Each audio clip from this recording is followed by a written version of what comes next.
Well, the first benefit was really interesting. It wasn't really a benefit. I invited some unsuspecting friends to a cocktail party over at the club. I guess we had around 24, 30 people, and we just talked about this place and you know, how I was moved by the women and children and men here, and that, you know, living only a mile away from of an area that's so devastated, you know, and you know, we had 110 people sleeping on, you know, some outside and some, you know, in cars and some here, and we had to do something about it. And I was just trying to build up some interest, enthusiasm. And my 10-year-old daughter at the end of the night unsuspectingly just said, now's time to pay up, and she went around and collected money from people, and you know, at the end of the night I think we had $7,000 or $8,000, and that was sort of saying, well, maybe there's an idea here.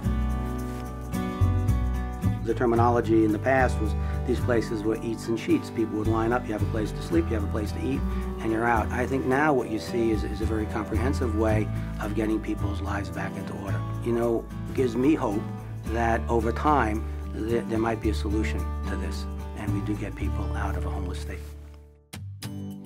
So when somebody arrives at Hesed House, the first thing we want to do is help them calm down, because the first night when somebody's homeless is usually literally the single worst night of their life. And so that first night, the main thing we want to do is get them fed, because they may not have eaten in a while, and get them warm and get them calmed down.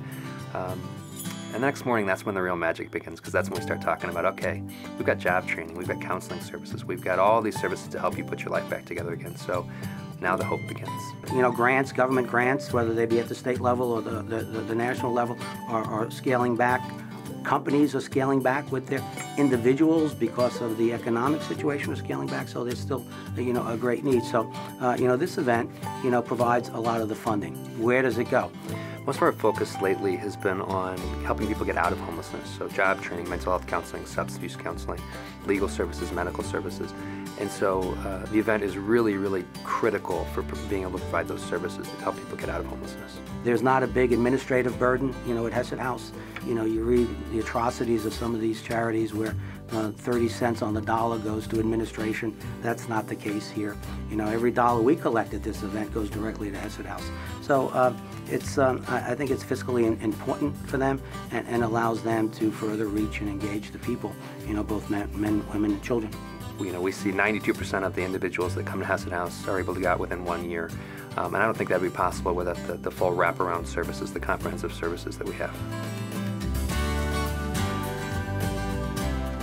The Marchesani event is incredibly important to Hesed House. I think it's probably our single largest source of funding for the year. It's incredibly important.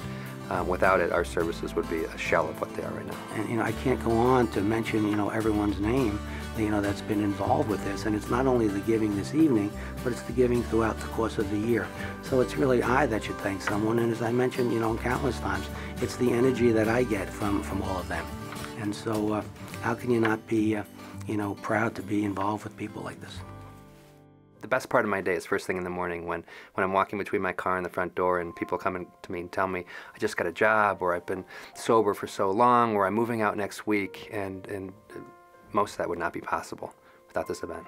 I just don't think we can sit by and watch another generation of children be homeless, and so we need to do something about that as private citizens, and we can't leave it to, you know, governments. I can't think of any investment that's more important to this world than investing in our neighbors, investing in human beings. You know, the place makes a difference, all right? You know, maybe one life at a time, but you can see that.